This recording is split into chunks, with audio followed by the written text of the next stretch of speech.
ذوالقرنین اصل میں ایران کے بادشاہ تھے، اور ایران اس وقت دو ملکوں میں اوپر میں منقسم تھا۔ اب بھی اگر ابھی کبھی نقشہ دیکھیں گے تو ایک علاقہ جو ہے ایران کا وہ تو ہے جو خراسان کا حصہ ہے، جو اصل ایران ہے اس کو بھی یوں سمجھیے دو حصوں میں، ایک پارس پرانا کہلاتا تھا جس سے فارس کا لفظ بنا ہے، اور دوسرا مادہ تھا، میڈیا یا مادہ۔ تو یہ ایک شخص ایسے ابھرے کہ جنہوں نے ان دونوں کو ملا کر ایک حکومت بنایا، اور وہاں سے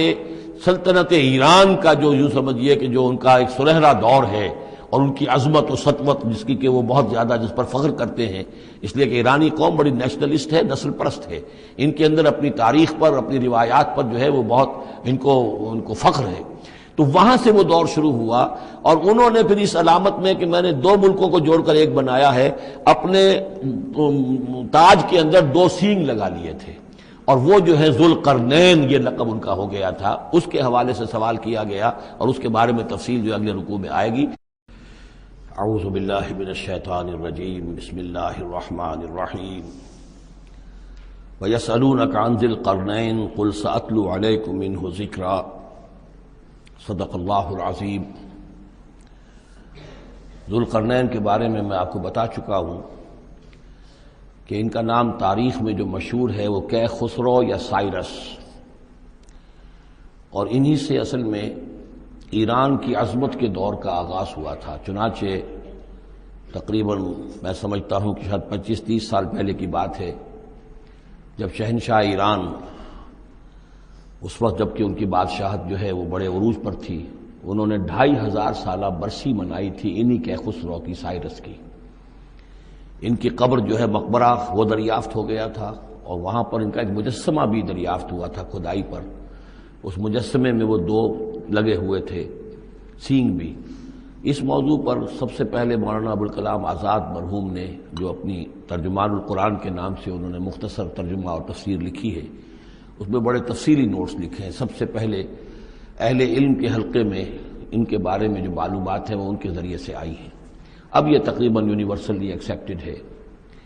پھر سوال پیدا ہوتا ہے کہ ان سے کیا دلچسپی یہود کو تھی، تو وہ بھی سمجھ لیجئے کہ نبوکدنضر نے 587 قبل مسیح میں حملہ کیا تھا فلسطین پر، اور نبوکدنضر عراق کا بادشاہ تھا۔ اس مڈل ایسٹ کو ذہن میں رکھیے کہ میڈیٹرینین کے بالکل ساتھ ہے ملک شام، اور شام ہی کا ایک علاقہ فلسطین ہے۔ اس وقت جو ہے یہ فلسطین اور اسرائیل اور شرق اردن اور ویسٹ بینک اور لبنان، یہ سب مل کر جو ملک بنتے ہیں، در حقیقت یہ شام عرب ہے، یہ شام ہے۔ پھر اس کے مشرق میں یہ عراق عرب یا عراق ہے، اور اس کے مشرق میں پھر ایران ہے۔ تو عراق کا بادشاہ تھا جس نے حملہ کیا تھا یروشلم پر، تباہ و برباد کیا، اور ان کو قیدی بنا کر لے گیا۔ کیپٹیوٹی کا دور ان کا تقریباً 150 برس کا ہے۔ لیکن اس عرصے میں ایران میں یہ شخصیت ابھری کیخسرو کی یا سائرس کی۔ اس نے پھر فتوحات کا دائرہ شروع کیا، تو سب سے پہلے عراق کو فتح کیا، بیبیلونیا کو،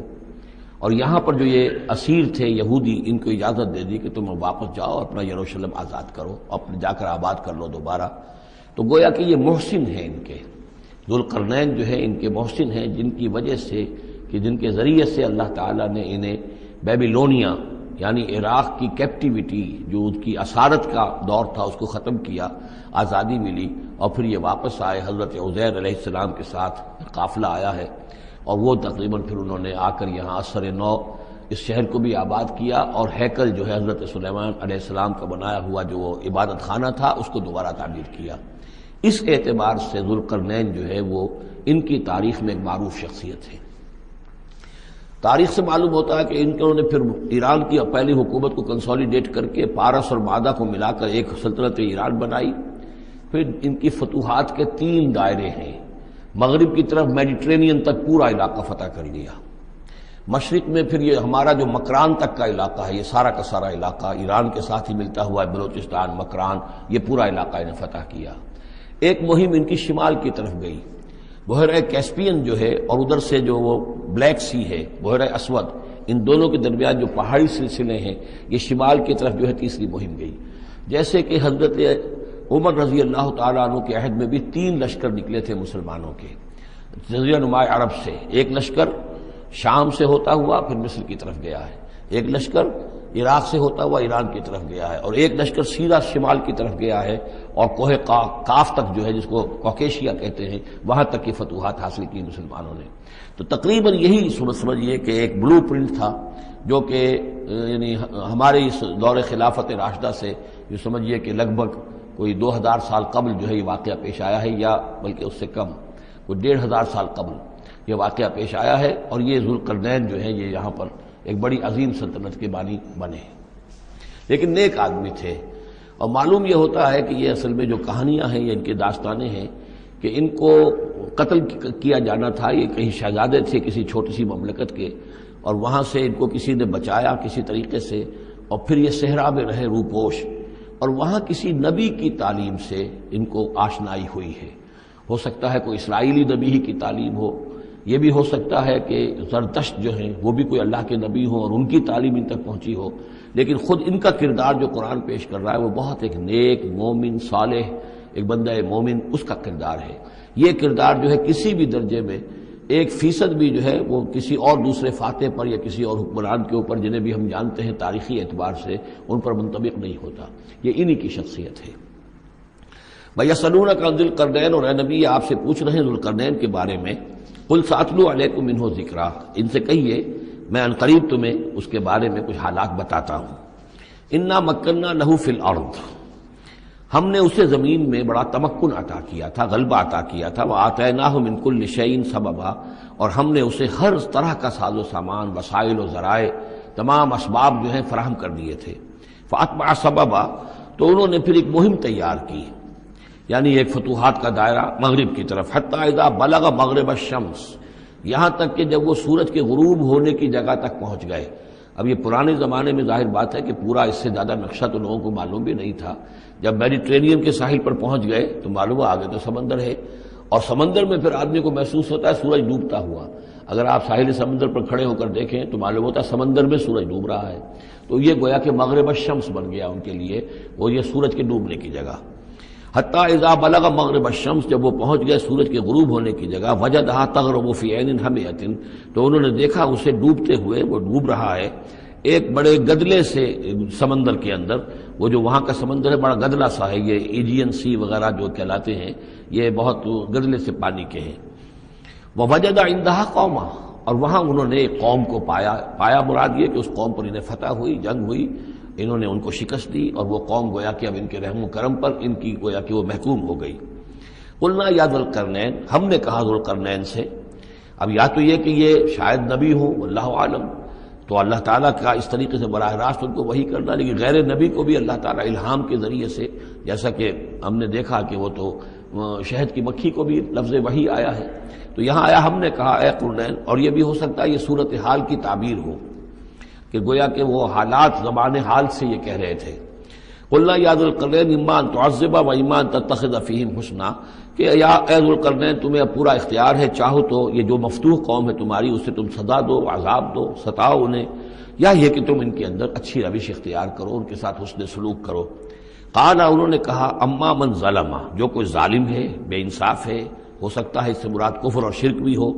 فسوف نعذبہ ثم يرد الى ربہ فیعذبہ عذابا نکرا، تو اسے تو ہم عذاب دیں گے، سزا دیں گے، اور پھر وہ لوٹایا جائے گا اپنے رب کی طرف، پھر اس کا رب اس کو عذاب دے گا جو اصل عذاب ہے، برا عذاب، سخت عذاب۔ واما من آمن وعمل صالحا، اور جو لوگ ایمان لائیں گے اور یقین کریں گے حقائق پر، اللہ کو مانیں گے، وعمل صالحا، اور نیک عمل کریں گے، فلہ جزاء الحسنی، تو اس کو ہم اچھا بدلہ بھی دیں گے، وسنقول لہ من امرنا یسرا، اور اس سے ہم اپنے معاملے میں بھی نرم بات کریں گے، یعنی یہ کہ ان سے ٹیکس اگر لینے ہیں تو نرمی کے ساتھ لیں گے، جو مفتوحہ ممالک کے ساتھ معاملہ ہوتا ہے تو ہم ان کے ساتھ نرمی کا سلوک کریں گے جو ایمان لے آئیں گے۔ ثم اتبع سبابا، مغرب کی طرف سے فارغ ہو کر پھر اب یہ مشرق کی طرف گئے، پھر انہوں نے ایک اور مہم کا بندوبست کیا، حتی اذا بلغ مطلع الشمس، یہاں تک کہ جب وہ سورج کے طلوع ہونے کی جگہ تک پہنچ گئے۔ اب یہ جہاں تک تاریخی طور پر ثابت ہے وہ صرف مکران کے علاقے تک اتنی دور تک آئے ہیں، واللہ عالم، ہو سکتا ہے کہ مکران کے ساحل پر کھڑے ہو کر بھی انہیں محسوس ہوا ہو کہ بس اب یہ سورج جو ہے غروب ہو رہا ہے یا طلوع ہو رہا ہے وہاں سے، مطلع الشمس، تو وہاں جب پہنچے، وجدہا تطلع علی قوم لم نجعل لہم من دونہا سترا، تو انہوں نے پایا اس کو کہ وہ طلوع ہوتا ہے ایک ایسی قوم پر کہ جس کے لیے ہم نے آفتاب سے کوئی اوٹ نہیں رکھی ہے. یعنی یہاں کے جو قبائل تھے، گیڈروسیا وغیرہ یہ کہلاتا تھا اس زمانے کے اندر، یہ وحشی قبائل تھے، ان کو ابھی چھت بنانے کا فن نہیں آیا تھا. یعنی گھر جو ہوتے تھے وہ صرف دیواریں کھڑی ہوتی تھیں کہ جو خالی پلاٹ ہے زمین کا اس میں یہ دیوار کھڑی ہے، یہ میرا گھر ہے، یہ تمہارا گھر ہے، لیکن گھر میں چھت وغیرہ کا بھی کوئی تصور ان کے ہاں نہیں تھا. ظاہر بات ہے کہ چھت ڈالنا جو ہے یہ تو ایک تمدن کے ارتقاء کے دور کی علامت ہے. تو وہ بغیر کسی سورج کے سائے کے وہ اپنی زندگی گزارتے تھے. کذالک، ایسا ہی ہوا وہاں بھی، یعنی جو پہلے ہوا تھا کہ یہاں بھی معاملہ وہی ہوا کہ اللہ تعالیٰ نے اختیار مطلق انہیں دیا، فتح دی، لیکن انہوں نے یہاں بھی یہی کہا کہ جو نیک لوگ ہوں گے ان کے ساتھ ہم نرمی کریں گے اور جو شریر ہوں گے ان کو سخت سزا دیں گے. وقد احطنا بما لدیہ خبرا، اور ہمیں پوری طرح معلوم ہے کہ جو وہاں اس کی خبر ہوئی اور جو بھی حالات وہاں گزرے، جو ماجرا وہاں ہوا. ثم اتبع سببا، اب یہ تیسری آ رہی ہے، ثم اتبع سببا، پھر اس نے ایک اور مہم تیار کی. یہ شمالی مہم ہے. حتی اذا بلغ بین السدین، یہاں تک کہ جب وہ دونوں پہاڑوں کے درمیان پہنچ گئے، دو دیواروں کے درمیان پہنچ گئے. تو یہ سمجھ لیجئے بحیرہ کیسپیئن داہنی طرف ہے، مشرق میں بحر اسود،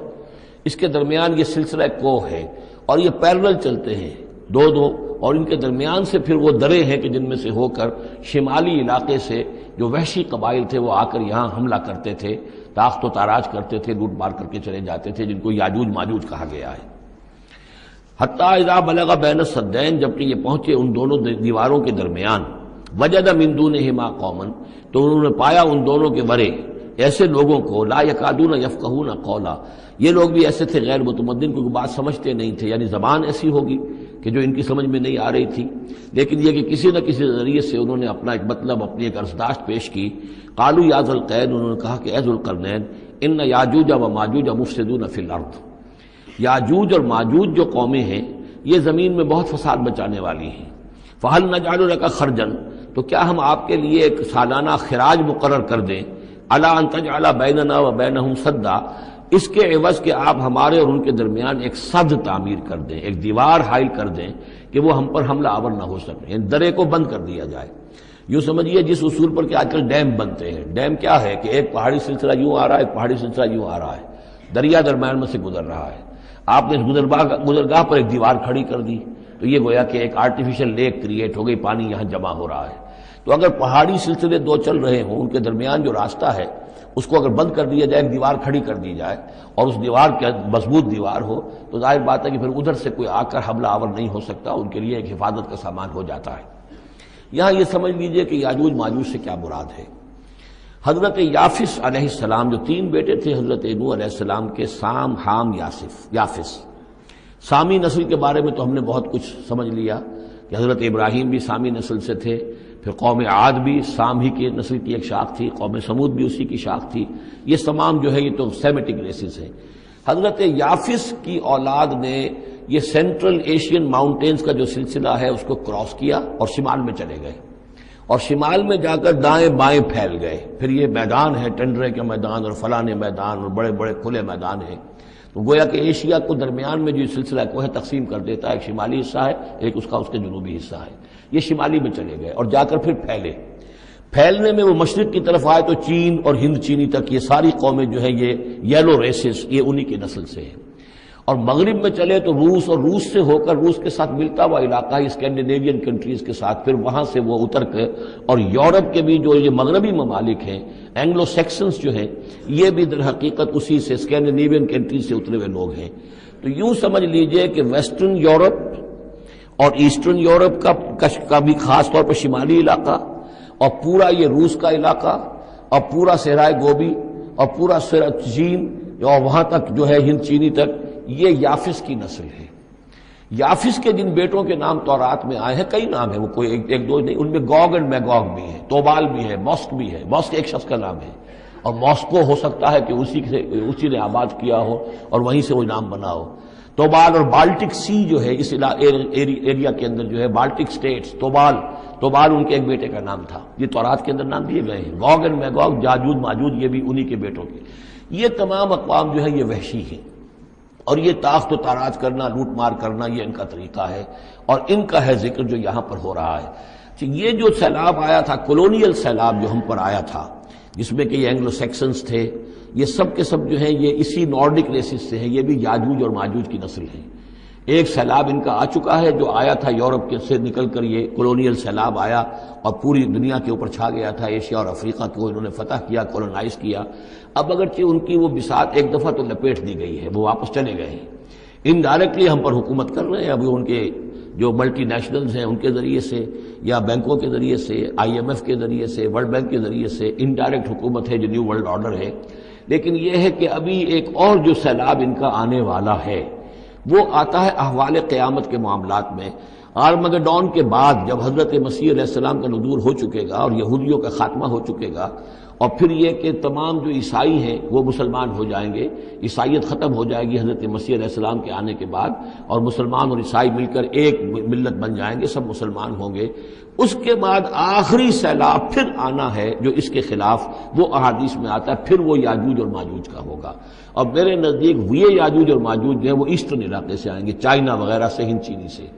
آرمگڈون جو ابھی ہونی ہے فوری طور پر بڑی جنگ، اس میں یہ لوگ جو ہے بیٹھے رہیں گے، یہ جنگ میں حصہ نہیں لیں گے۔ یہ مڈل ایسٹ میں جنگ ہوگی، یورپین پاور ساری ہوں گی، کرسچین پوری طاقتیں ہوں گی، اور ادھر جو ہے مسلمان ہوں گے، اور حضرت مہدی جو ظاہر ہوں گے، جو اللہ تعالیٰ ایک عنایت کرے گا مسلمانوں کو لیڈر عرب کے اندر، وہ پیدا ہوں گے، مجدد ہوں گے، اور ان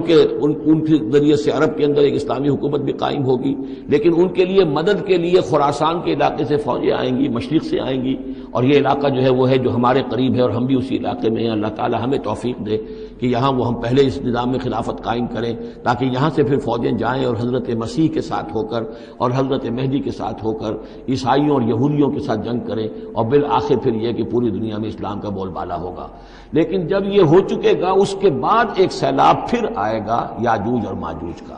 تو یہ چونکہ پوری ایک سلسلہ ہے، ایک نسلیں ہیں اس کے اندر بہت سی، تو ان میں چونکہ تفسیری اعتبار سے بہت سی باتیں جو ہے مختلف آراء بھی سامنے آئیں گی، تو میں نے جو رائے میری ہے وہ آپ کے سامنے بیان کر دی ہے۔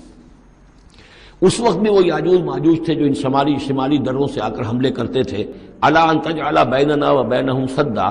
تو کیا ہم آپ کے لیے ایک سالانہ خراج طے کر دیں تاکہ آپ ہمارے لیے یہاں ایک سد تعمیر کر دیں، ایک بند باندھ دیں یہاں پر۔ قال ما مکنی فیہ ربی خیر، اب دیکھیے ان کا کردار، ان کا مجھے جو کچھ میرے رب نے دے رکھا ہے، دولت دے رکھی ہے، مال دے رکھا ہے، وہ بہت بہتر ہے اس سے کہ جو تم مجھے پیش کر رہے ہو، مجھے خراج کی ضرورت نہیں ہے۔ ہاں تمہاری ایک ضرورت ہے، میں وہ پوری کر دیتا ہوں۔ فاعینونی بقوت، مجھے مین پاور فراہم کرو، باقی ساری سامان جو ہے میں فراہم کر لوں گا، لیکن بہرحال اس کو بنانے کے لیے، دیوار بنانے کے لیے اور دونوں پہاڑوں کے درمیان اتنی بڑی جو سد تعمیر کرنے کے لیے جو مین پاور چاہیے، اعینونی بقوت، تو محنت کے ذریعے سے، مین پاور کے ذریعے سے میری مدد کرو۔ اجعل بینکم و بینہم ردما، میں ان کے اور تمہارے درمیان ایک موٹی دیوار بنا دوں گا۔ آتونی زبر الحدید، لاؤ میرے پاس تختے لوہے کے۔ حتیٰ اذا ساوا بین الصدفین، یہاں تک کہ جب دونوں جو اونچانے تھیں اس کے درمیان کا پورا علاقہ پر ہو گیا، بھر گیا، وہ لوہے کے تختے جو ہیں اس کے اندر بھرے جا رہے ہیں۔ حتیٰ اذا ساوا، برابر کر دیا دونوں پھانکوں تک پہاڑ کی، قال انفخوا، اب ان کا کہ آگ جلاؤ اس کے نیچے، وہ دہکا دی بھٹی جس سے کہ اب وہ لوہا گرم ہوا اور لوہے کی تختے جو ہیں وہ گرم ہو گئے۔ حتیٰ اذا جعلہ نارا، جبکہ وہ سارے کے سارے لوہے کے جو تپ گئے خود اور سرخ ہو گئے۔ قال آتونی افرغ علیہ قطرہ، تو کہا لاؤ میرے پاس پگھلا ہوا تانبا کہ میں اس کے اوپر انڈھیل دوں۔ تو اس طریقے سے گرین فورس کنکریٹ سے بھی 10 گنا سمجھیے مضبوط شے انہوں نے بنا دی کہ اس میں لوہا اور پھر لوہا سیسا یا تانبا پلایا ہوا، تو اس طریقے سے ایک بڑی مضبوط دیوار قائم کر دی۔ اس دیوار کے جو آثار اب بھی موجود ہیں، دیوار تو موجود نہیں ہے، یہ داریال اور دربند کے درمیان یہ کشادہ راستہ ہے اب بھی، یہ ویسٹ کوسٹ جو ہے کیسپین کا، اس کے ساتھ اس کی لمبائی 50 میل اور اس کی اونچائی 29 فٹ اور 10 فٹ چوڑی یہ دیوار تھی جو اس وقت بنی ہے۔ یعنی جس طریقے سے کہ بنتے ہیں بڑے بڑے بند، ان سے بھی بڑی یہ تھی سد تعبیر کی گئی۔ السد العالی کہلاتا ہے اسوان ڈیم جو ہے، جو مصریوں نے بنایا تھا، بہت بڑا ڈیم، السد العالی، اونچی دیوار۔ تو ہمارے ہاں یہ تربیلا اور منگلا یہ سب کیا ہے، یہ اسی طرح کے ڈیم ہیں کہ پہاڑی سلسلے آ رہے ہیں، دریا جا رہا تھا، وہاں آپ نے دیوار کھڑی کر دی، پانی رک گیا اور وہ جھیل بن گئی۔ فمستطاعوا ان یظہروہ، تو انہوں نے کہا کہ اب یہ لوگ نہ تو یہ اس کے اوپر سے آ سکیں گے، اس کو نہ چڑھ سکیں گے، ومستطاعوا لہ نقبا، نہ اس میں کوئی سوراخ لگا سکیں گے، نقب لگا سکیں گے۔ قال ھذا رحمۃ من ربی، یہ سب اتنا بڑا کارنامہ کر کے بھی انہوں نے کہا یہ سب رحمت ہے میرے رب کی طرف سے، میرا کوئی کمال نہیں، یہ سب اللہ کی طرف سے ہے۔ فَإِذَا جَاءَ وَعْدُ رَبِّي، اور جب میرے رب کا وعدہ آئے گا، جَعَلَهُ دَكَّا، وہ اس پوری دیوار کو جو ہے ریزہ ریزہ کر دے گا، ختم ہو جائے گی دیوار۔ اب وہ دیوار وہاں موجود نہیں ہے، وہ ختم ہو چکی ہے امتداد زمانہ سے، اب اس کے کوئی آثار باقی نہیں رہے، بس آثار معلوم ہو جاتے ہیں کہ یہاں وہ دیوار ہوتی تھی، جس سے یہ میں نے ڈائمنشنز آپ کو دیے ہیں۔ وَكَانَ وَعْدُ رَبِّي حَقًّا، اور میرے رب کا وعدہ جو ہے وہ حق ہے، سچ ہے، پورا ہو کر رہے گا۔ وَتَرَكْنَا بَعْضَهُمْ يَوْمَئِذٍ يَمُوجُ فِي بَعْضٍ، اب جب یہ وقت آئے گا اللہ تعالیٰ کا قیامت کا وقت، تو ہم چھوڑ دیں گے اس روز ان کو، یہ ایک دوسرے میں گتھم گتھا ہو جائیں گے۔ یہ جو کچھ ہونے والا قرب قیامت سے پہلے جس قسم کے لشکر آنے ہیں اور جیسی جنگیں ہونی ہیں، اور یہ جو یاجوج ماجوج جب آئیں گے تو آتا ہے احادیث کے اندر کہ پورے دریا، پورے سمندر پی جائیں گے، ہر چیز کھا جائیں گے، اور یہ معلوم ہوتا ہے کہ یہ چینیوں کے ہاں تو خاص طور پر سانپ بچھو جو شے ہو، کتا بلی، ہر شے چٹ کر جاتے، کوئی شے نہیں چھوڑتے۔ اور میں سمجھتا ہوں کہ شاید آدم خور بھی ہو یہ کہ کسی وقت میں جب ان کو ضرورت پڑے تو آدمی کو بھی کھا جائیں، جو کتے کو، بلی کو، سانپ کو، بچھو کو، ہر چیز کو کھا جاتے۔ تو ان لوگوں کا معاملہ جو ہے واقعتاً یہ جب ابھی تو ذرا رکے ہوئے ہیں، کنٹینڈ ہے ایک طرح سے، لیکن ایک وقت میں ان کا بند کھلے گا، اور چونکہ پھر یہ جو ہے تمام چاروں طرف ان کے پہاڑ ہیں، ہر پہاڑ کی اونچائی پر سے من کل حدب ینسلون، نیچے اترتے ہوئے نظر آئیں گے۔ اور یہ نقشہ بعین ہی اسی طرح اخبارات میں آیا تھا جب 62 میں وار ہوئی ہے نیفا میں، جو ہندوستان کا مشرقی جو علاقہ تھا جہاں کے چین اور بھارت کی جنگ ہوئی ہے، تو اس کے الفاظ جو اخبارات میں آئے تھے، waves after waves of Chinese soldiers were coming down the slopes, لہروں کی طرح، موجوں کی طرح چلے آئے۔ ان کے تو اتنے آدمی ہیں، ان کا تو کہنا یہ ہے کہ تم سب کے سب ہلاک ہو جاؤ گے، ہمیں تم ہلاک نہیں کر سکتے، ہم تو چیونٹیوں کی طرح جو ہے بلوں کے اندر گھس جائیں گے، ایٹمک وارفیئر کے بعد تمہارا تہس نہس ہو جائے گا، ہمارا کچھ نہیں بگڑے گا، ہم پھر نکلیں گے اور پوری دنیا کو فتح کریں گے، وہ یہ کہتے ہیں۔